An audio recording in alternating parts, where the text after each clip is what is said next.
I don't know. Something like He that. has. We're super interested in kind of seeing a dramatized action movie that they made. I would assume Hollywood blockbuster. Yep. Ooh, the other way.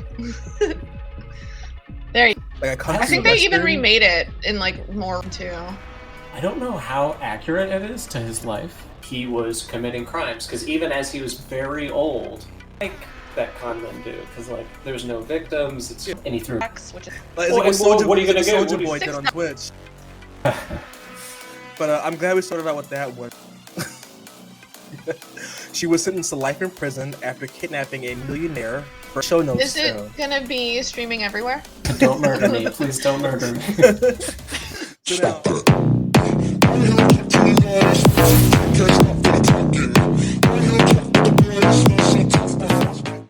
it's another week of Bros and Murder. Ooh, my chair just dropped for no reason. I thought I was going down. Just keeping yeah, you on no. your toes. Yeah, you know, gotta keep me on my toes. Well, welcome to Bros and Murder, where we give you true crime cases of color. I'm remembering the intro this time. We give you music too. We're hitting it. You know, we're with it. And this episode's all about con artists and how far a con will go. We are down one battle, but we're still trucking along. We should bring in Lila as a guest. Yes. She's a She's character. my favorite baby. Robert, you missed it. At the festival, she was on one. She Yeah. said, I'm the star of this show. She has so much attitude in such a tiny little body. So much star potential.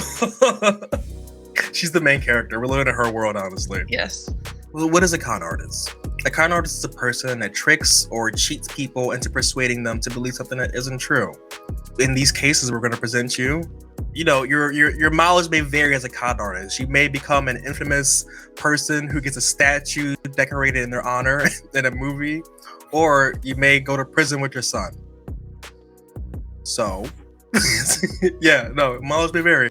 So, Kelly and Robert, why don't you start us off with your con artist case? We decided to cover a man named Mr.Natwarlal. He was considered the most prolific con man in Indian history. His crimes spanned decades to the point that no one knows when he actually died, whether or not it was in 1996 or 2009.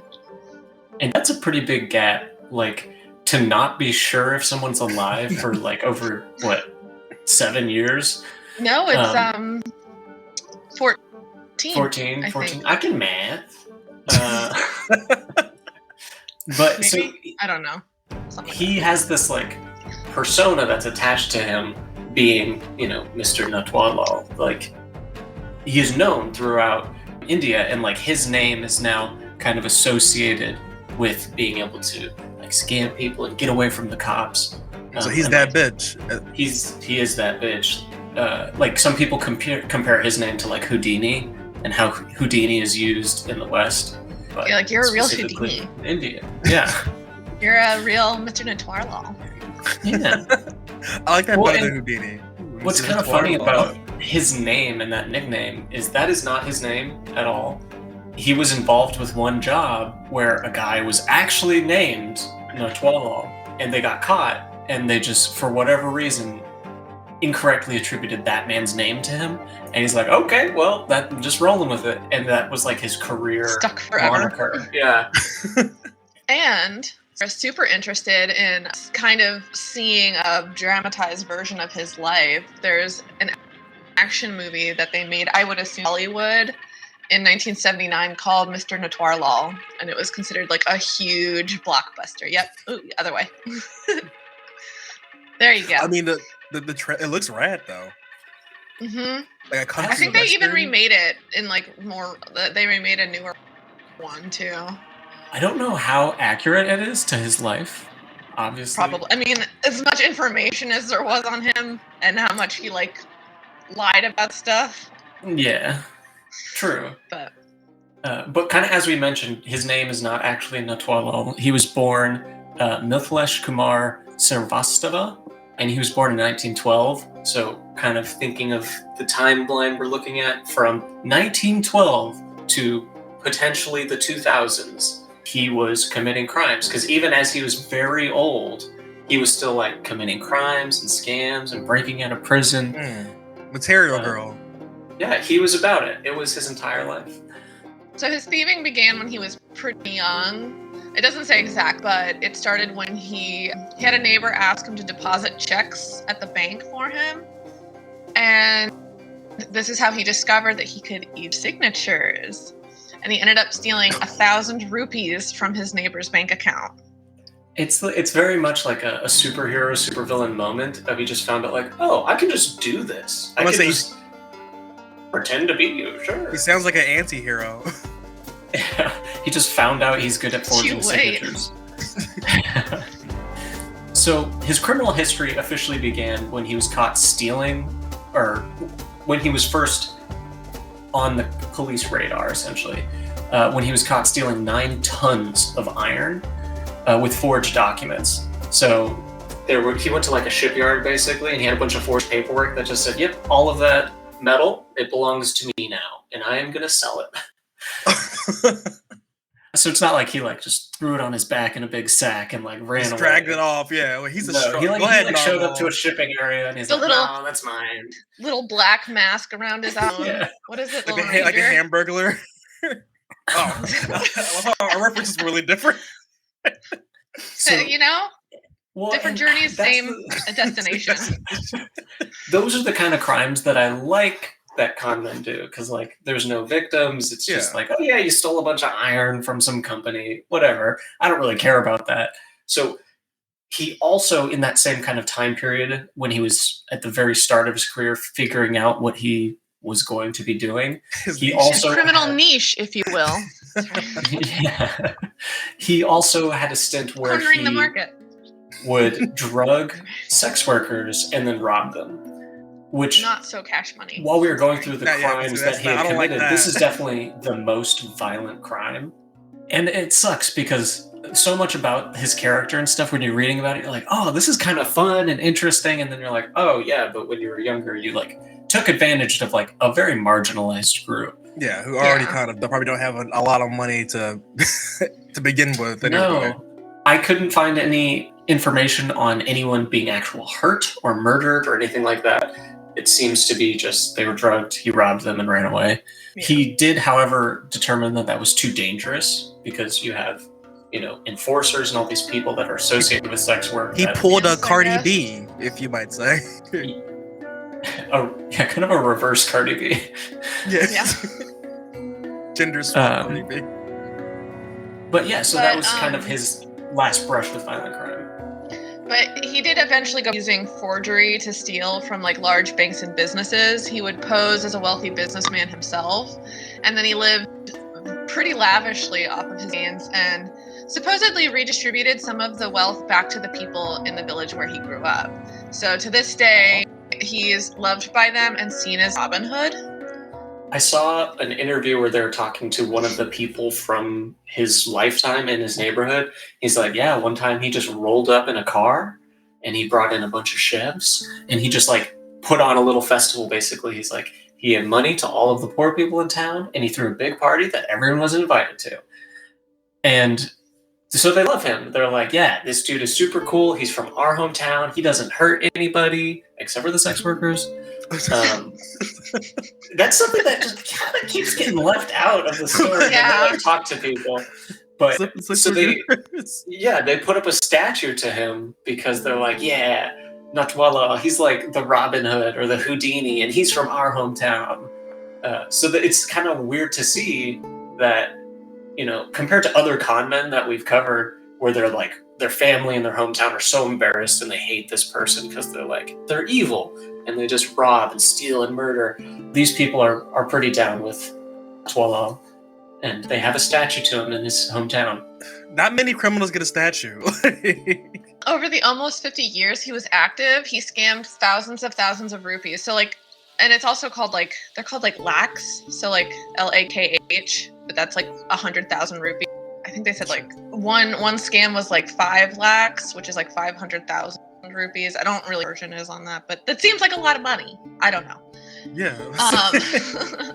Like, because it looks like his scams went into, like, over his lifetime into the millions of rupees. And he even sold the Taj Mahal, not once, but 3 times to wealthy foreigners. He said he saw, how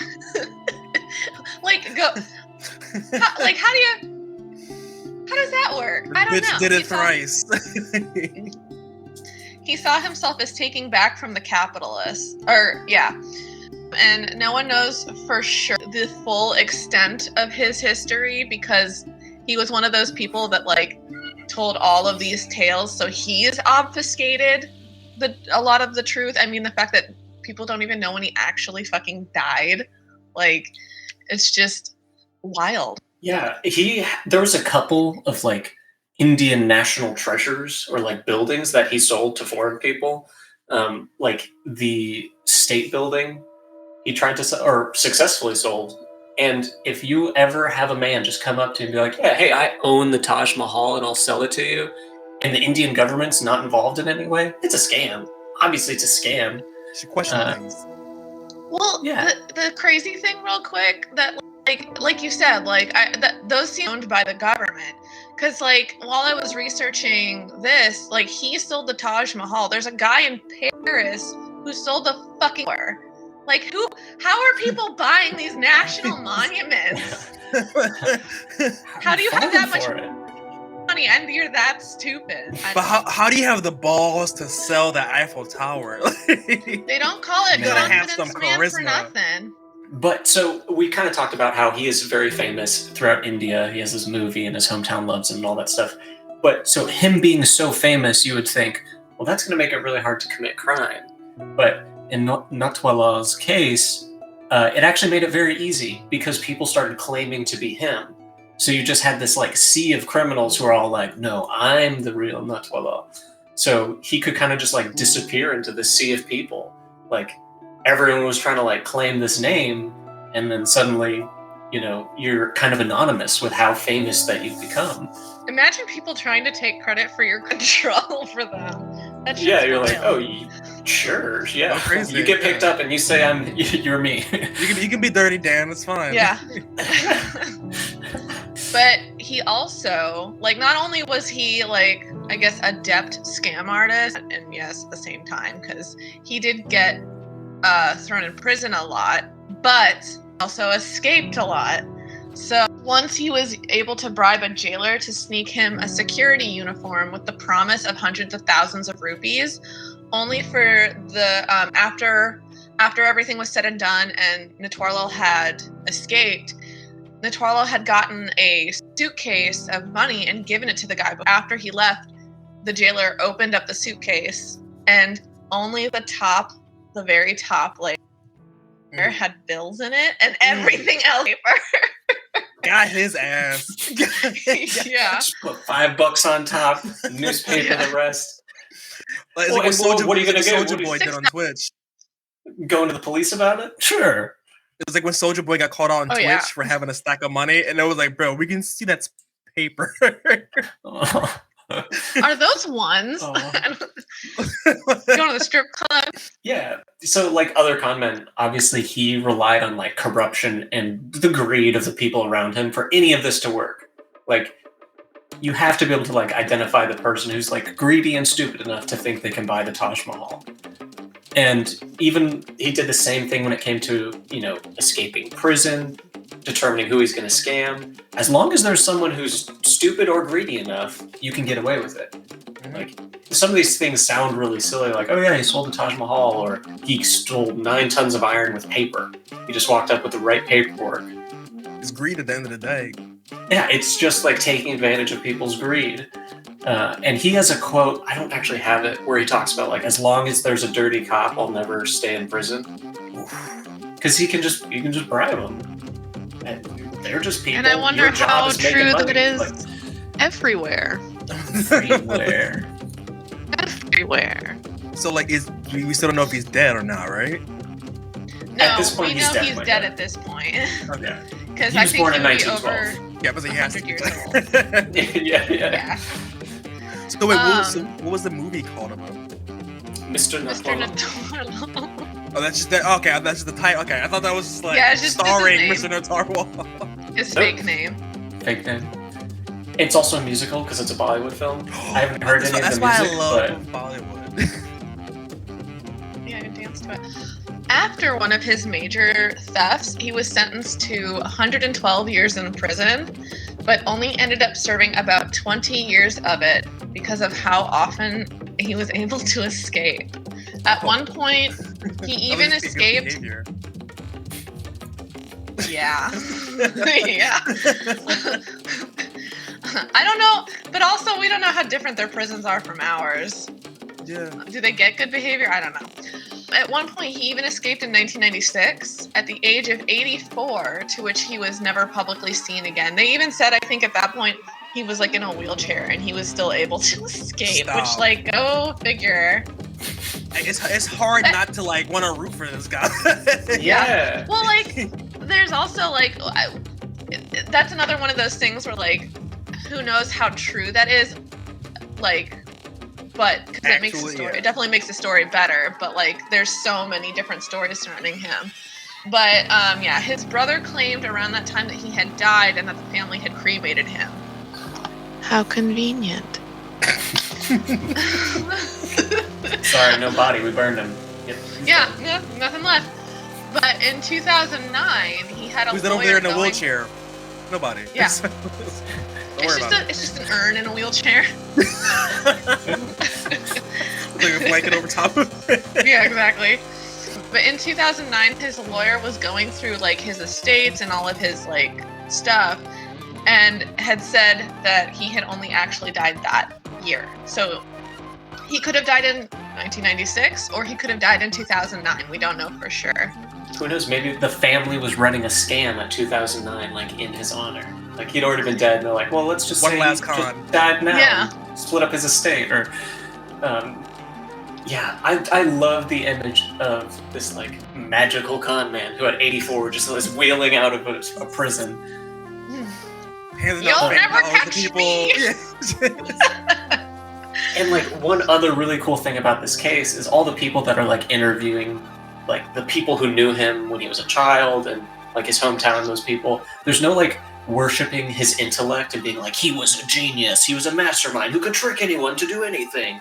They're just like, yeah, he had an average intellect in school. He was kind of just like a dude.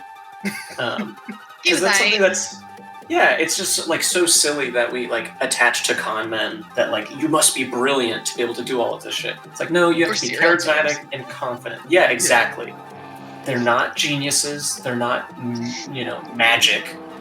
They're just average people who, like, for whatever reason, have no bullshit. moral compass. They're on their Well, bullshit. and I think that's part of it, right? So, like, it's just that these people are confident and, like, they're ballsy to do the things that are not polite in society, coupled with the fact that cops are bad at their jobs.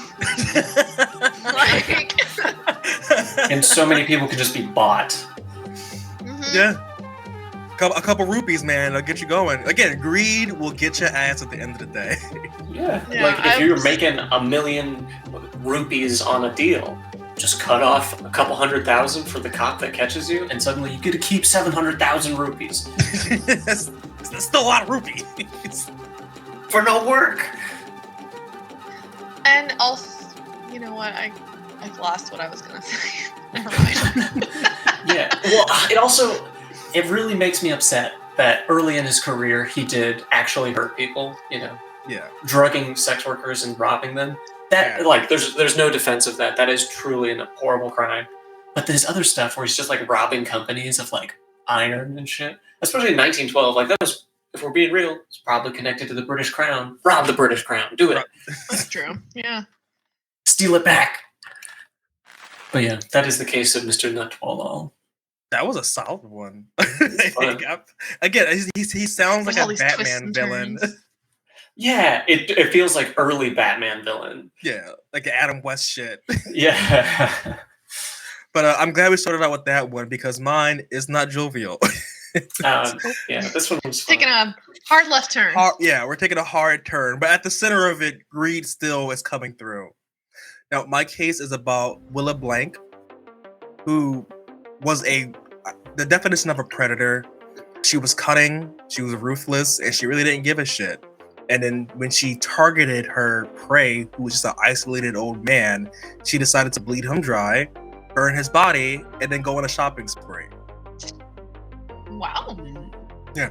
So now this kind of picks up around the death of Mr. What was his name? Natwarlal. Mr. Natwarlal. So now in 2009, 48-year-old Willa Blanc, aka the Corvette Girl, she was sentenced to life in prison after kidnapping a millionaire, burning his body, and raiding his bank account. How does one kidnap a millionaire? Yeah, you find a man. Do I need to buckle in for this one? Yeah, you got buckle in. I mean, it also involves the internet too. When the internet comes through, internet friendships are important in this story. Oh, I would have no idea.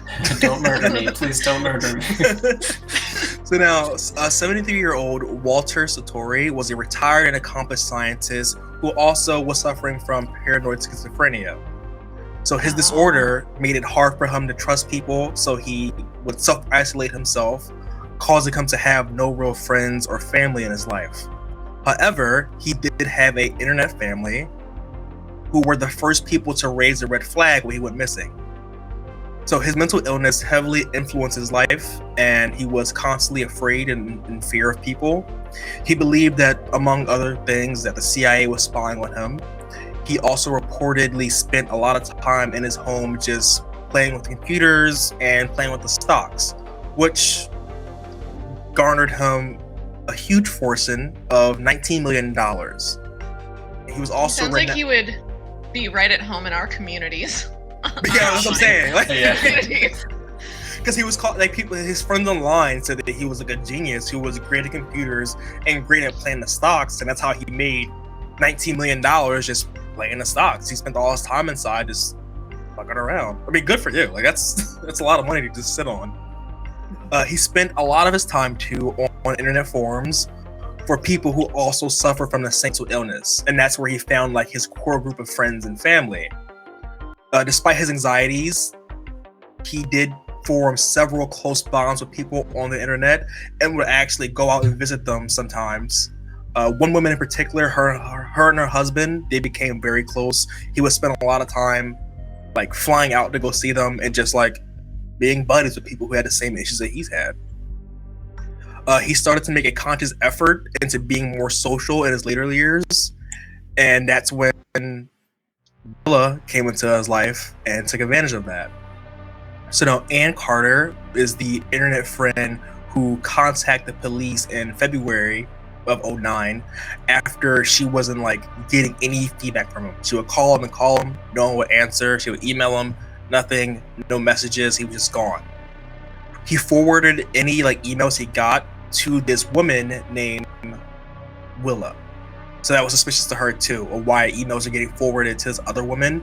And she also brought up in her details that earlier, before like the whole no answer thing, he was talking about a woman who would barge into his house and just like kind of take over. Like she said that he was a friend at first, but she would constantly come over and just kind of like make him do shit, or like make herself welcome and make herself at home in his living spaces. And he would never kind of describe how he met her or what the relationship was. Just one day he's like, oh, I made a friend, and now she's coming over constantly. Maybe she's like one of those people who just like well, it's kind of the same thing as the other guy, where it's like that little bit of over the edge of like manipulating someone's socializing so that they feel that they need to be polite and can't say no to you, but just enough where it's not like, oh, get the fuck out. Kind of thing. I broke my leg. Could you help me get to my car?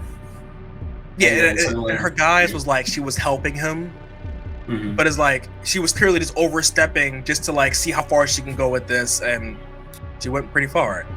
But by the time police got involved, it was too late, and detectives had to kind of piece together what exactly happened when they found out like what happened. So the woman involved was Willa, and she noticed this elderly, wealthy man living alone in his house, and she befriended him to help him around the house. He said she was a cleaner and she would go over there frequently without him asking and clean up his house. And this happened over the course of like several weeks. As their relationship kind of grew, she coerced him to come over to her home, where her and her 28-year-old son, Louis, forced him into their cellar and they tied him up. Jesus. There, he was bound and gagged and unable to get his medication that he needed. And his medication prevented him from having like panic attacks too. So these last couple of days for him were hell because he was tied up, bound, and just like very paranoid and freaking out. He only survived for a few days, but eventually he became disturbed and suffocated down in the cellar. They didn't say how he suffocated, but I'm assuming because he was gagged too, he probably just couldn't get enough airflow. And if you're having a bunch of panic attacks, you're breathing irregularly. It's kind of easy. There might have been like gas or something down there, carbon monoxide that they didn't know about. Yeah, or he just wasn't getting enough oxygen flow. Like you're stuck in a cellar. So he suffocated and died. And the motive of it seems to be just plain greed. Because after his death, Willa and her son, they put his body into a 50-gallon plastic trash can, and then they burned it out in their yard. And when people ask why they're burning something or what that smell is, they said that, oh, our dog died and we're burning a dead dog. Because that makes sense. Because people do that when their pets die, right? And also that's like super illegal. You can't just burn plastic in your yard. No, or because it's deadly. You can't breathe in plastic. Yeah. Well, like the most conspicuous way to get rid of a body. Yeah. You own a house. A signal draw fire. attention to ourselves. Yeah. It's a literal signal fire. So now, a full day after his death, Willa forged documents to transfer $210,000 from his bank account to hers to go on a small shopping spree. It's reported that she put a smidge. It's reported that she put most of that money down for a red Chevrolet. Red Chevrolet, and then a Corvette. You mean Corvette? Yes, I mean Corvette. Sorry, I'll redo that. It's make and model. Yeah. She put down. I'm not a car person. It's reported that she put down most of that money on a red Corvette, and that's why she was the Corvette girl. And she told the dealer that soon she'll have over $7 million to spend. Don't know why you're bragging about how much money you're about to get to a random car dealer. They don't give a shit. Just buy the car and leave. Let me make myself as suspicious as possible. Yeah. Like, why just brag about, oh, I'm going to be getting $7 million soon, so you'll see me again. I'm going to buy another red Corvette. So, I mean, after all this, it wasn't hard for police to put together the pieces of what happened. Once Willa and Louis, because like his friends knew that there was a woman already involved in his life that was suspicious. So they kind of just told the police, hey, check out this random woman named Willa he's friends with. So it wasn't hard for them to find them. Once they got Willa and Louis arrested, they both immediately pled guilty to all their crimes, not to receive a death penalty, because like, the evidence was like clear as day. And during the trial, it was noted that Willa showed no signs of remorse and told the events in a way to make herself look as good as possible. She made herself seem like, oh, I just found this old dude and I was just trying to help him clean out his house. And, I did kidnap him, but he just died. I didn't mean for him to die at my house. He gagged himself. Yeah. He put himself in the basement. He wanted to be there. He was having panic attacks. I had to tie him up. So now, Willa is a woman who also has a history of gambling problems, and her friend said that she has an addiction to money. So she kind of embodies like a predator. She saw her prey, a lonely old dude, and stuck her claws into him. And the only reason why anyone knew what was up was because he had family and friends on internet who looked out for him, which is beautiful. That's the connection that we have. Your internet friends may help solve your murder. Yeah, guys, if I ever go missing, or please save me. We got you. Call my mom. I mean, it's also really nice to hear like an internet friend story that doesn't end with the internet friend killed you or like murdered you. Or yeah, no, this person was like, hey, you're out of your daily routine, your normal routine. I'm calling the cops, which is good. Because like if this would have went on any longer, she might have been able to get away with it. Like if no one, because he was like a recluse, so no one in like real life was coming to look for him. So it could have been a while before anyone really knew what was up. But yeah, that was my case. Not as jovial as the movie Con Man, but greed is greed. It's great. So yeah. And in this episode, we discuss con artists, their predatory methods and their victims, and how far con will go. You might become a movie star who lives in infamy, like a crazy Batman villain, or you might be a material girl who winds up in jail with her son because you preyed on a man with a mental illness. Different motives, different motives, but at the end of the day, greed will get your ass, be it in death or in prison. Yeah, so do you have anything to plug, Robert? Your album? Yes, please go listen to the album. It's actually officially named now. It's going to be released October 15th. I don't know when this is going to be released. Next. Yeah, no, the week of October 15th. Okay, word. Perfect. Unless something goes horribly wrong with our mixing engineer, it should be released October 15th. It is called The Projectionist by Freddy Versus.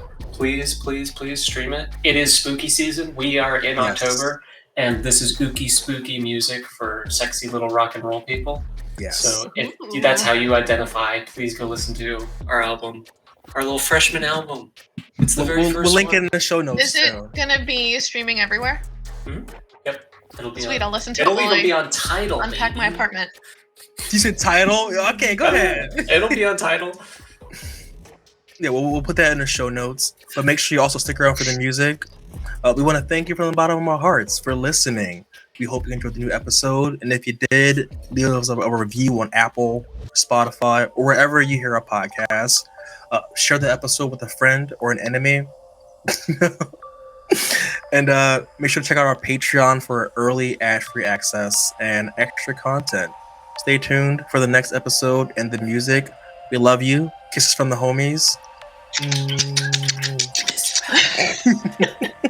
Just a little bit of tongue.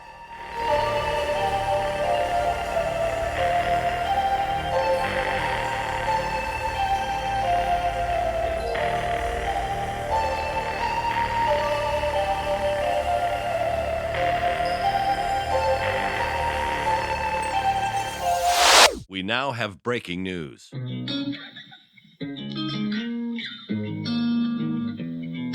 Could be your alpha, I could be your Romeo. Tell them boys back up, I ain't going nowhere. I'ma for that back up, put it on your story so all your friends see it, everyone can see it. Yeah, and we going and going and going, it's a good night. Baby, let it roll like the good times. Smoking and pouring, I'm focused on you, yeah. You can see it, everyone can see it. And I bet everyone's looking. Yeah. Didn't take long, locked eyes when I walked into you, feeling of your red cup. And we got the same thing, probably like the same things. Didn't speak a word, but you know what's up. That connection is what you crave. You prayed on something to change. Fucked over 1,000 times, think everyone's the same. But it's not the case right here, right now. The first sight shit is no joke. I could be your alpha, I could be your Romeo. Tell them boys back up, I ain't going nowhere. I'ma for that back up, put it on your story so all your friends see it, everyone can see it. Yeah, and we going and going and going, it's a good night. Baby, let it roll like the good times. Smoking and pouring, I'm focused on you, yeah. You can see it, everyone can see it. And I'm feeling truthful right now, thinking I should do something right now. Lasso you up, getting buck wild. Yeah, I'm finna do something right now. Bounce. Tell the gang I'm out, call it lift up, lift you up. I go to town, stay for a while. They drop the ball, I hold it down. I'm playing center, but you the center of attention. I know you get the message, and the way I'm focused where the lens is. Custom made for me the metrics, show you fit right in the schedule. And girl, you fit like Lululemon, and yeah, I'm lost for words. Tell me who's running first, no mistakes. Girl, you crossing me, what's got it work? And we going and going and going, it's a good night. Baby, let it roll like the good times. Smoking and pouring, I'm focused on you, yeah. You can see it, everyone can see it. I could be your Romeo, tell them boys nowhere. I'ma fuck that back up, put it on your story so all your friends see it. Everyone can see it, yeah.